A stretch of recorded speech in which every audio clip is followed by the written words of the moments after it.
We okay?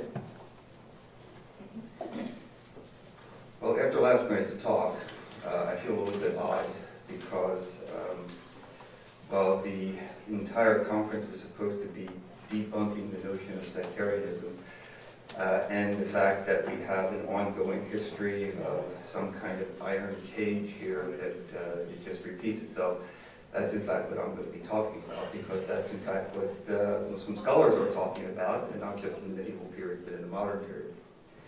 What we have, I think, with the Khawarij is this rather strange phenomenon of a medieval group, or at least an early Muslim group, somewhere around, ending somewhere around the 9th or 10th century, not discounting your bodies, who, while in the early sources, the medieval sources, such as Tabari, we seem to have people who are actually voicing assent for and defense of the Khariji cause. So we have people who are marching under the Khariji banner and, in theory, raising their swords to it also. And this, of course, gets embedded in the early tradition, and I'll go back to this in a second. But we have this rather strange thing that we do not have any Khawarij in the modern period. So we have them in our early sources, but we don't have them anyplace else, at least self-identified. We have them as a group to be identified, but not as a group that is willing to stand up and say, yes, we are part of an ongoing heritage. So it's a rather strange, it's one of the unique, I think, problems with sectarianism when talking about a particular group, is that we normally have an ongoing body of tradition of self-interpretation and self-understanding, and we do not have that in the case of the Khawarij. What does that mean?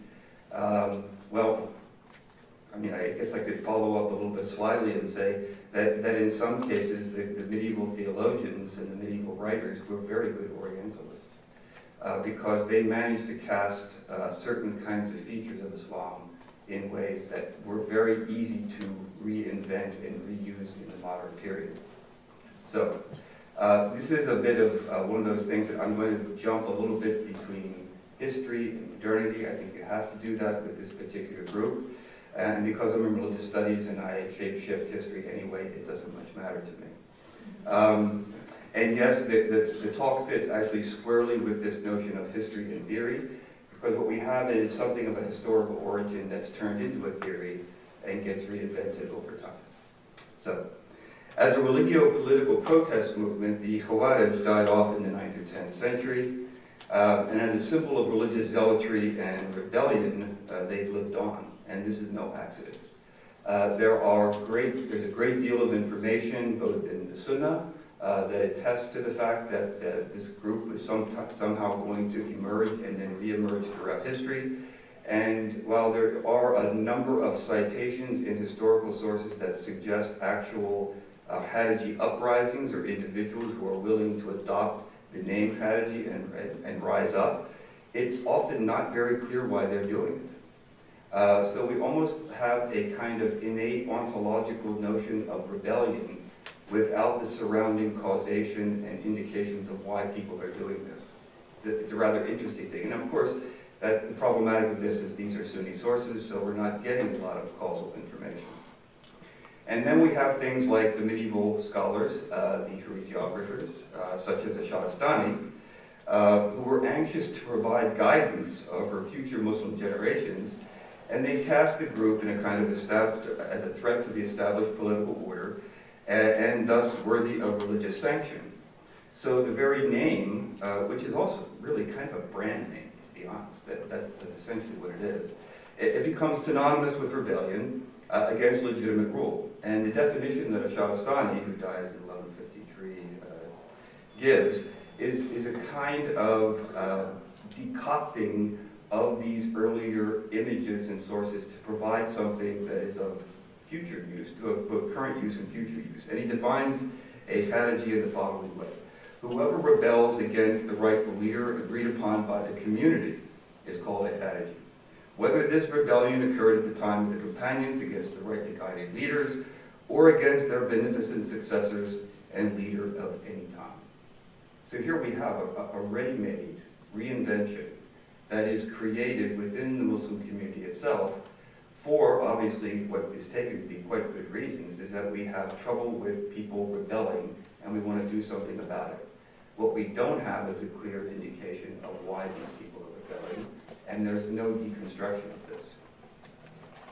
So this definition, which by the way is repeated by modern commentators, we run across it all the time in newspapers, in magazine articles, in pronouncements by people from Al-Azhar, that the notion of that the Khawarij is a kind of a trans-historical phenomenon, an ism, if you will, in its own right that may reoccur and manifest itself in different settings.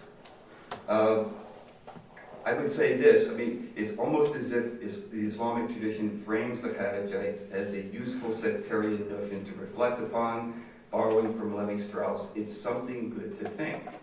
And it's something good to think because if we think about it enough, perhaps people will do it. But of course, it doesn't quite work out that way. Now, we are clearly in a time where the Khawarij are good to think. If anybody has been following anything that's on the news, they're all over the place in the Middle East. They're all over the place, and in name, in Egypt, in books, in magazines. And in Egypt, this is, and which is part of my focus. And I just came back from a week-long trip there. The number of references and books that you can find on the shelves about this movement is just, it's amazing. And they're all connected up, of course, with Daesh. And I should just say that it's not just in Egypt. I just happened to be there when the Brussels attack happened. And I was watching the news at night. And they were running an interview on one of the channels with Mubin Sheikh, a Canadian who is an ex-radical, who is a counterterrorism operative for the Canadian government and is working to de-radicalize militants. And here he's on television talking about the usefulness of deploying the word in reference Khawarij in order to wean people away from Daesh and Salafi jihadism. And then, for those of you who are reading your Economist, there was just a 3-part article on counter-radicalization that appeared in last week's Economist, in which there is the same reference to using the usefulness of drawing parallels to the Khawarij to thwart would-be jihadists. To be honest, I know of no example of this where it does anything of the sort. But we do have a very interesting modern historical example, at least in Egypt, with members of Islamic Jihad who, after having been arrested and convicted for their involvement with the assassination of Sadat, around 10 years after their jailing, wrote a 4-volume set of booklets in which they were essentially admitting and confessing the fact that they had gone astray, and part of their way of self-confessing and demonstrating that was to admit that they had taken the Khariji path. So whether it's going to get people from becoming radicals or not, I'm not sure, but it certainly is something that's culturally accepted and acknowledged, I think, within modern Muslim societies, that if you admit it, well, maybe you can be welcomed back as long as you're turning away from radicalism. So what we have with the Kharijites is a sectarian tradition kept alive not by inside members interpreting and reinterpreting themselves over time, but rather by outsiders determined to eliminate patterns of thought and action viewed as inimical to the Muslim community. And this lack of clear-cut identifiable sect has created lots of ambiguity, and part of that ambiguity is with the way that the term even gets introduced into conversations and into interpretations in places like modern Egypt. Oftentimes what we have are people who are, in essence, repeating the same quotations from the Hadith. They will quote, for example, Shahrastani's definition, and this will serve as an accusation without any kind of contextualization. We find members of Al-Azhar doing this all the time. The history of this in Egypt starts primarily in the 50s and continues throughout the 50s, 60s, 70s, 80s, 90s, dies off a bit around 2000, and then, not surprisingly, kicks up again with vengeance post-August 2013 when the government cracks down against the Muslim Brothers. But the way that it is used is precisely the problematic that we have of people using ideas and sectarian images which suggest that it is part of a deep ontology of what it means to be Muslim. That these groups are almost, that these people are buried in the tradition, and we have people, I mean, modern writers who are talking about this, that the Khawarij will be with us for all time, and in fact, at the end of time, they're built into the eschaton and the eschatology, that they will somehow be joining up with Satan at the end time, and will finally be defeated. But until that time, they're going to be with us. The difficulty is, or the challenge is, who the hell are they? And we have lots of people who are willing to make those accusations, but we have absolutely no one within the Islamist community, whether moderate or militant. We have no one in any of the Salafi jihadi groups. We have no one among Daesh who is willing to take responsibility for being these people. In fact, they're all running from the term. So in some ways, it's a term that has worked. I mean, it is one of the few things that you can find Muslims across sectarian divides that agree upon, that this group is anathema. The problem is that what they're associated with continues on anyway. So what I thought I'd do is to give you some examples of how this gets used. Not surprisingly, this stuff is not continuous. It's almost as if it works out precisely the way that the historical record in the Sunnah suggests, that it will emerge and reemerge across time. And in Egypt, anyway, the way this has happened is it's emerged and reemerged in the context of episodic bouts of political violence carried out by Islamist groups. And so in the 50s and the 60s and the 70s, with the assassination of Sadat in 81, you have a whole discourse that starts to get reawakened. The same kinds of things, and it's almost the same pattern, the same language, and it gets used over and over again, and it gets aimed at Islamists. It was aimed a little bit at Hassan al-Banna with the founding of the Muslim Brotherhood, but not a lot. But certainly Sayyid Qutb, it was aimed at him quite a bit. It was used also against the blind Sheikh Omar Abdul Rahman, during his trials. And he was, by the way, quite clever. I'll talk a little bit about the way the people who are accused use this themselves. But then it gets reawakened again and again and again, right? So this, and now, of course, post 2013 in Egypt, it's not just that radical Muslim brothers or those who have become radicalized are the victims of this, but conveniently, at least for, I would say, the government and some religious authorities, it's the entirety of the Muslim Brotherhood that has become associated with this. And it's no accident that this has happened, not just post-August 2013. In December, of course, of 2013 is when the Muslim Brotherhood was declared a terrorist organization. But then, of course, with the rise of IS, these things have elided and made it very easy for people now to talk in totalistic terms that all these people are of the same, by the way, the term that's used is millah. They're all of the same one. They're all part of the same group. And you can't differentiate between them. Now, this iron cage, of course, is enforced by people like the Mufti of Egypt. He's used this all the time. The past Mufti, Ali Goma, has done this quite a bit. In fall of 2013, he actually went on and said, he was quoted as saying that all of the Muslim brothers need to be killed because they are essential, and he characterized them as Khawarij. So this becomes a justification for them going after a variety of people.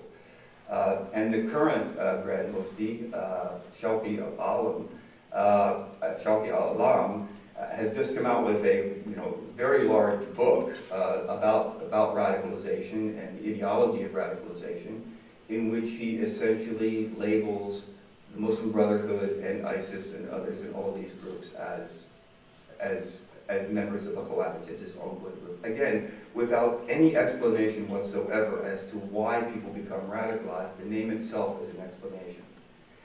But what I'd like to give you is a couple of examples of people who have problematized this, at least granted, this is all politicized for their own ends. There's a lot of this terminology also being used in modern Egypt by secularists. So secularist writers who are essentially seeing, and this is especially post-2013, they're seeing this as an opportunity to show the dangers, for example, of the wedding of religion and politics in Islam. So they're using this as an example of a historical example of an ongoing problem buried deep within the Islamic tradition. And the solution to this, of course, is secularization. So they're using it again for their own purposes, saying that the Khawarij and this ongoing problem, we would get rid of the problem if we only would come up with a solution, a modern solution of separating religion and state. Another example of this, and somebody who's being very, very clever at it, is Yusuf al-Qaradawi, who has written about this quite a bit from the 60s on. And he does the same thing that anybody who is a trained scholar would do. He quotes from the Sunnah, he quotes from a variety of medieval scholars to show that he knows the origins of the Khawarij, and he denounces this group. But then, and this is, I mean, it's quite smart, he starts to do a kind of sociological critique of why modern young Muslim men in Egypt become Khawarij. And this kind of sociological critique is really a condemnation of unemployment, of drugs, of a lack of values because of the secular government. He even goes so far as to quote from the study that was carried out by Saladin Ibrahim, who went into the prisons in Egypt and had permission to interview some of the people who had become militant. So he's using the actual conditions in Egypt to try to explain radicalism, unlike the actual word itself, which never gets explained. But he's unpacking it, and before you know it, the Khawarij become not just victimizers, but victims themselves. So it's actually quite a smart interpretation. And there's a good deal of this happening right now in the news, and people writing about this. People who are writing articles, for example, who are saying things like, we are neither with the Khawarij, nor are we with the Beni Umayyad. And so, in a sense, what they're doing is denying the fact that they are radicals, nor are they with the dictators. Because this is part of the debating issue that the Khawarij gets introduced into, is what are the options for modern Muslims to change the politics of their region. And often what is left up to them is either to become violent or to, kind of concede to the dictatorships.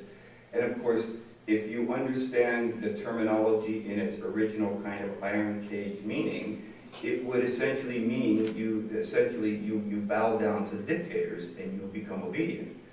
But so what I think is kind of interesting about this is that in some cases what we have are modern interpreters who are making the idea of what the Khawarij are far more complex than the original medieval meanings are.